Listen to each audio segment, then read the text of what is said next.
So I've had a day. God, I've had a day.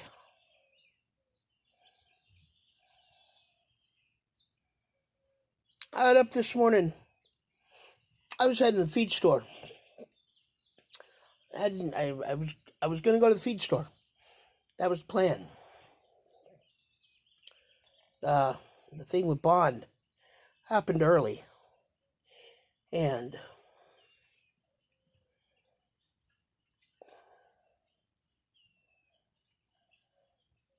at first it was just all right, we've got a horse colic in here.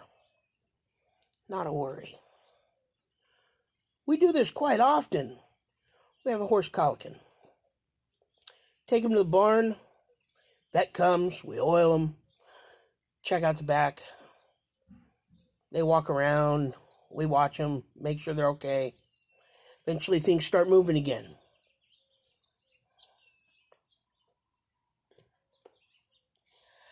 It's routine.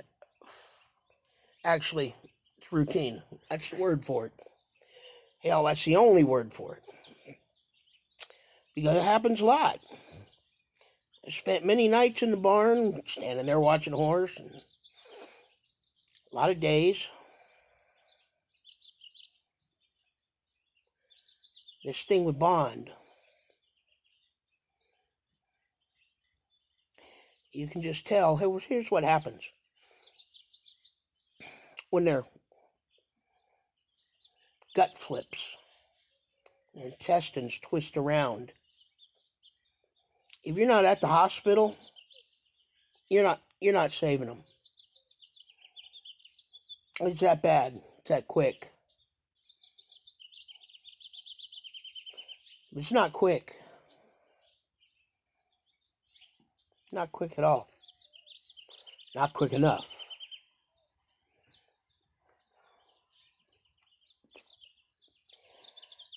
It's the most helpless feeling in the world. To stand there and know that there's nothing you can do. I know. I hear somebody out there thinking, well, can you shoot them?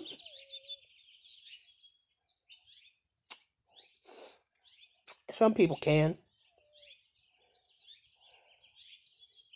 I can't.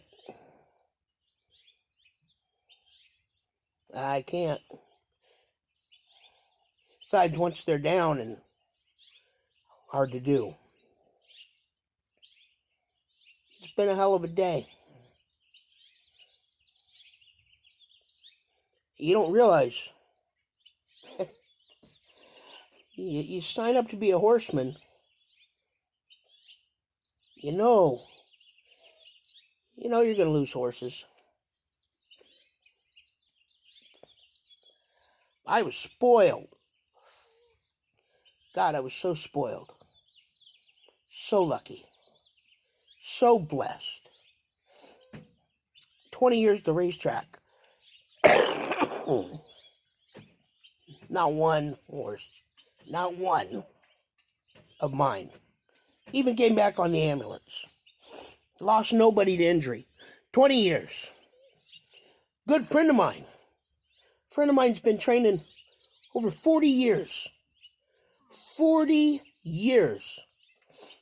He's lost 3 horses. One of them just a couple weeks ago. 2 horses that night. One was his and one was someone else's. Stepped in the same hole, same place in the same on the racetrack. Broke ankles. 40 years and 3 horses. And I know it killed him because he breeds and raises the horses he trains. Trains his own horses. Well, he does, he has owners that come in and help,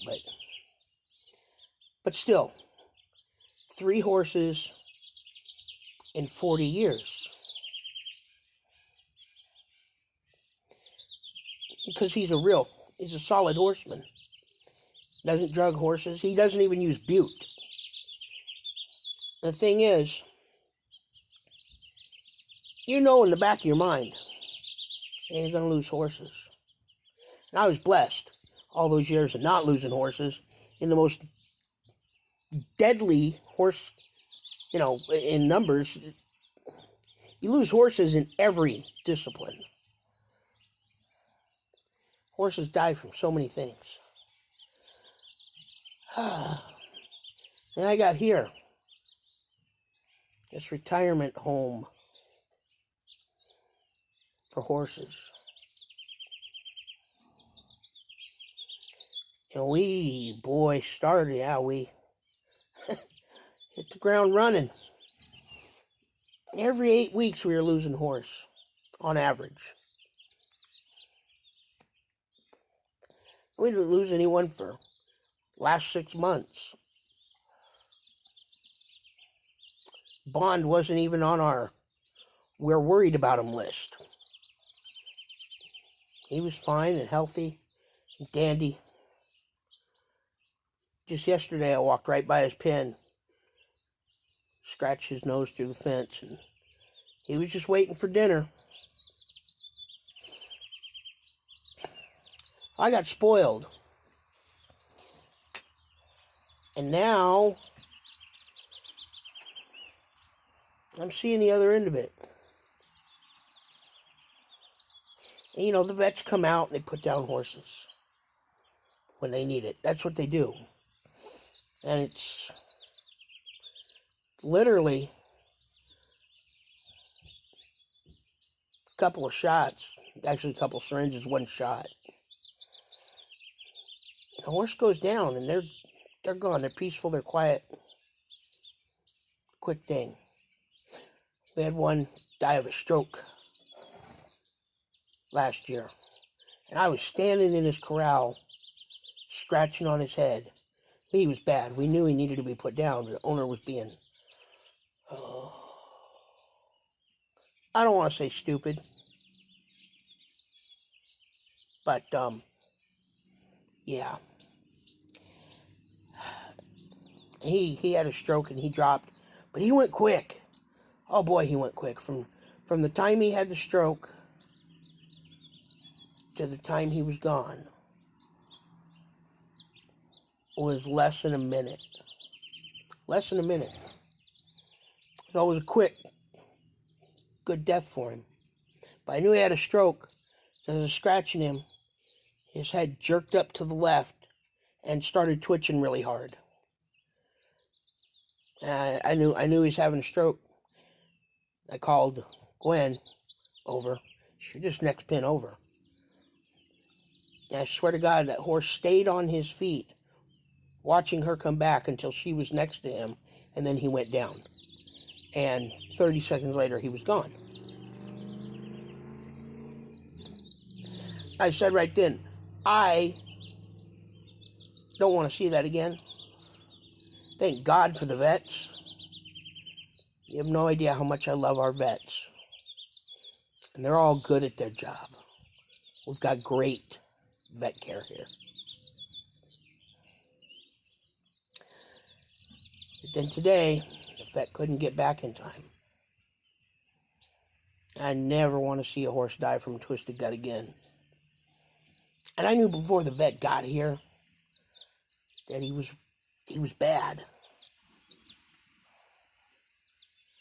And I said it, I mentioned it.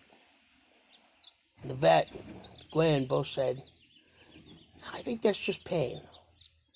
Let's see if he pulls through. Because as I've said before, the horse business runs on hope. It's always hope. You hope nobody gets hurt.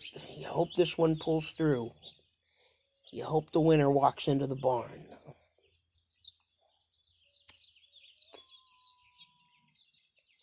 I've had a hell of a day. I didn't get feed. We got enough to get through. I'll get feed tomorrow morning. But yeah. All you guys posted such nice words. Oh, coyotes are in the wash. All you guys that posted such nice words on that post about Bond, thank you. He was a very cool horse. And I'm going to tell you a story about him. Let me turn this camera around for a moment. Can I? No, I cannot. We're going to have to work a different way. I'm hoping you'll be able to see this. That pin out there where that horse is bouncing his head in and out of that feeder, that pin out there is where Bond and Cracker originally lived when we got here. They loved it there. They were happy. There's a tree in the back. There used to be, then it fell, so we had to move them.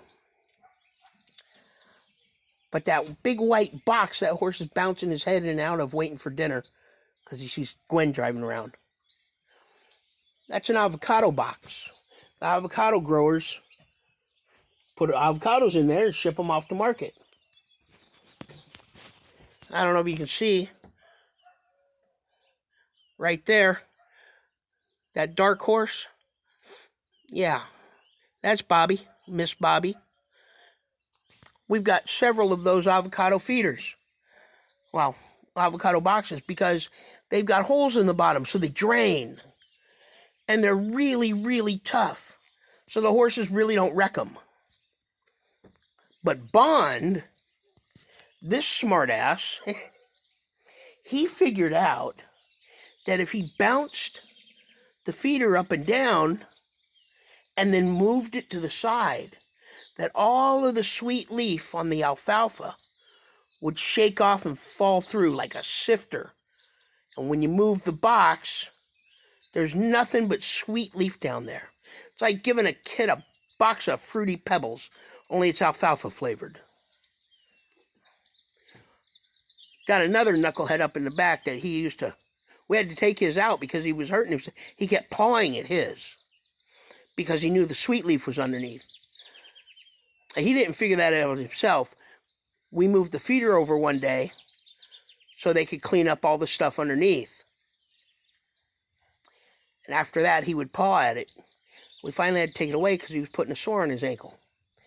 But anyway, in the stall I told you, right next to the house where Bond used to live, he figured out that trick with the feeder. The problem was, it never occurred to him, if there's no hay in the feeder, it's not going to work. Oh, it's 2 o'clock in the morning. What's he doing? He's out there bouncing the frickin' feeder up and down. Boom, boom, boom, boom, boom. Waking us up. We're laying there in bed hearing this thing bang. Going, damn it, Bond. What the hell? Oh. I don't know if you can see that. That's Gwen. She's on the quad with the trailer on it. Going to fetch some bales of hay to put up at what we call North Point. But when we got here, they didn't really, Bobby the boss didn't really have names. You know, didn't have, if you said, this horse is whatever, she would know. But Gwen and I kind of gave the place, we gave different names.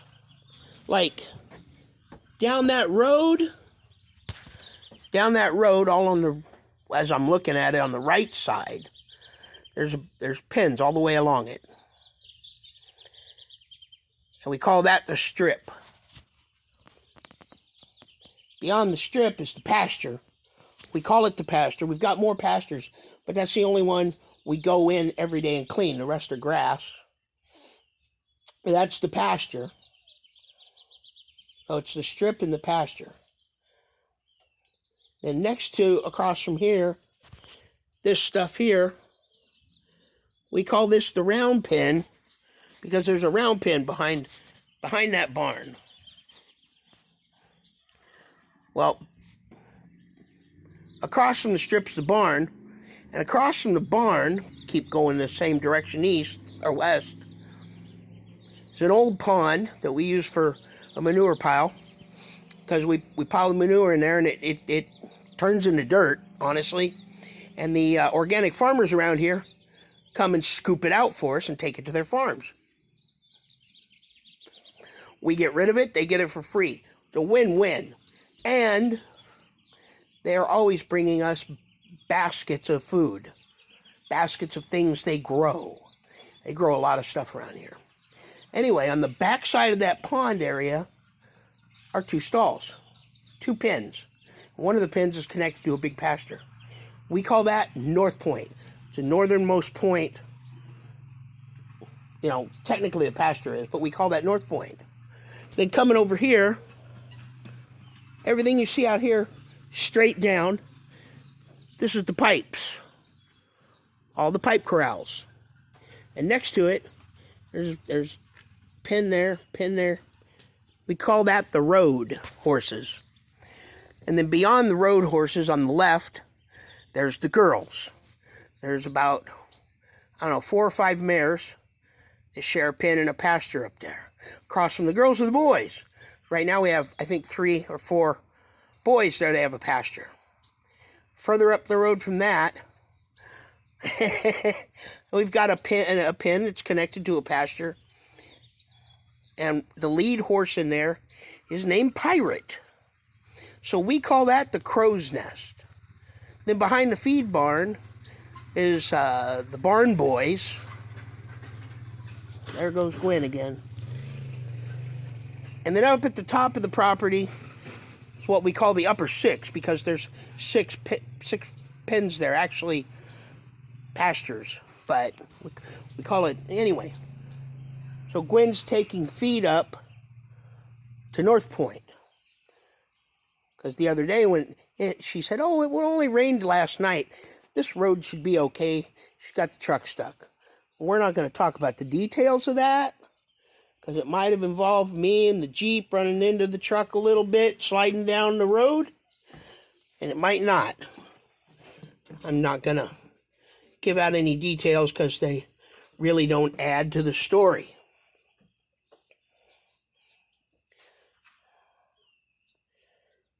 We gave names to everything. So we know when we need to be somewhere, say, meet me here, or these horses this. But yeah, Bond used to wake us up all night with that frickin' thing going off. Pain in the ass. He was a good horse. I got a shit ton of good horses here. I don't know if you can see, way down there, that little splash of teal. That's teal. That teal, I hope you can see it. Anyway, he's to that side of the tree. He's right in there. Right there. That splash of teal. That's Sundance. He is, as far as we know, the oldest horse here, in his 30s. An old ranch horse. Let me tell you how cool our boss is. The owners of that horse, they've had him for years. They're senior citizens. But they called and said, look, we're going to have to sell him. We can't afford to keep him anymore. And, of course, he's too old to ride, too old to do anything with. That's a prime horse to end up at auction, at a slaughterhouse, rather. And we weren't going to see that. Well, Bobby wasn't. Because Bobby said, hold on. Let me find a foster for her. Kind of a foster mom, a sponsor. And she did. And she found this really nice lady. Lives down in, I think, Rancho Bernardo or something.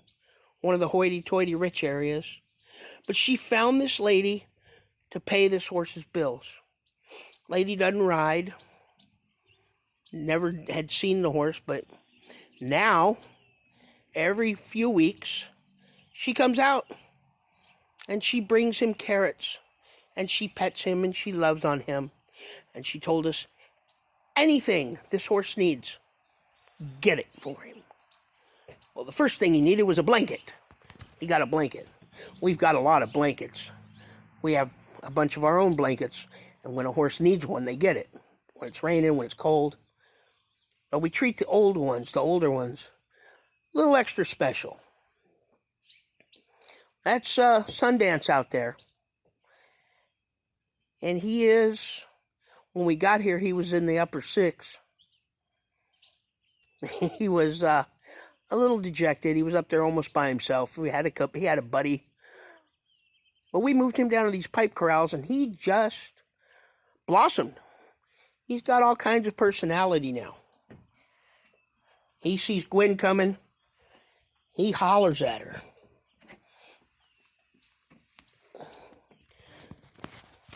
That's what we do. That's what we do. We don't do any horse work.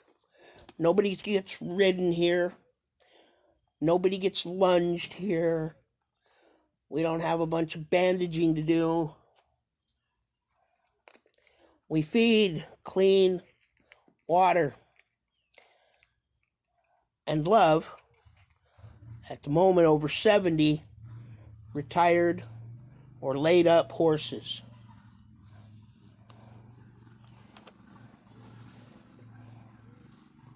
But it is not all gloom and doom. No. It is not. We had a horse here named Andy. Andy was damn near 18 hands. I had a picture, well, Gwen has a picture somewhere of me standing next to Andy. And with me standing next to Andy, my hand raised all the way, I could barely touch his withers. And Andy got evaluated by the vets because he was here on a layup. He didn't pass his evaluation, which means he couldn't go back to jumping, which is what he did before. But the owner said, that's okay. You know, we've bought a place now, and they took him home to live the rest of his life with them, which is good. Then there was Queenie. Oh my God, Queenie. Queenie, holy crap. The first time I walked into the corral with Queenie, she comes up and she starts sniffing me real deep. Now, like a stallion sniffs a mare. I was a little worried. I'm like, you're sure this is a mare, right? I don't want to get mounted. It's not a good thing for me. Anyway, she started sniffing me, and she decided I was her person. And every time I went in that pen, she was right on me, literally keeping contact with me and walking around with me. And then she'd play with my beard. She really loved the beard.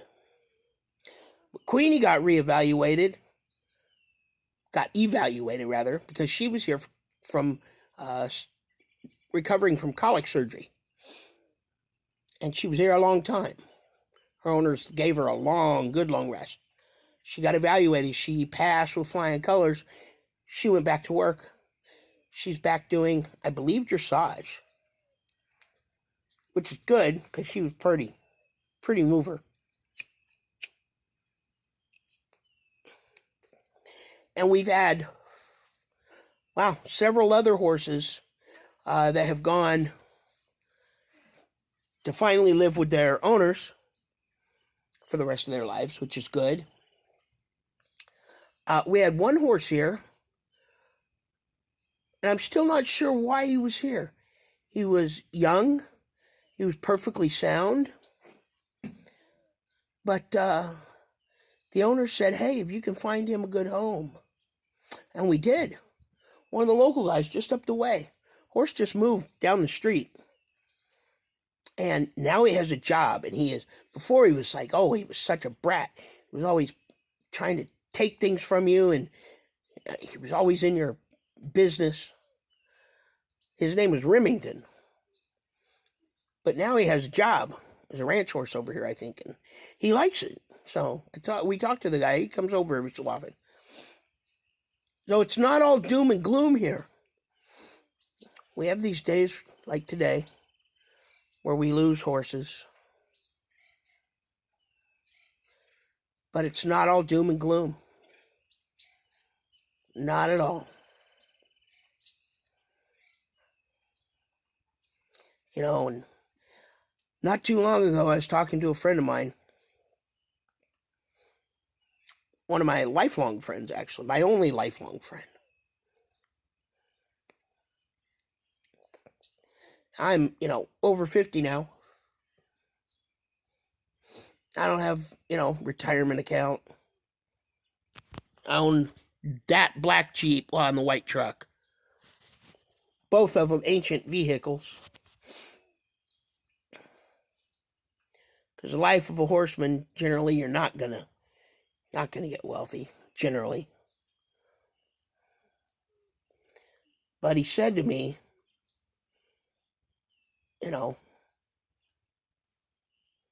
you never planned for the future. No, I didn't. I said, but it's one of the side effects of being a horseman. Usually you're not going to get wealthy. And he says to me, is it worth it? I thought about it for a minute. And I smiled. And I said, yep, it's worth it. The horses are worth it. Captain. Thanks for listening to me ramble. Thanks for listening to me ramble along.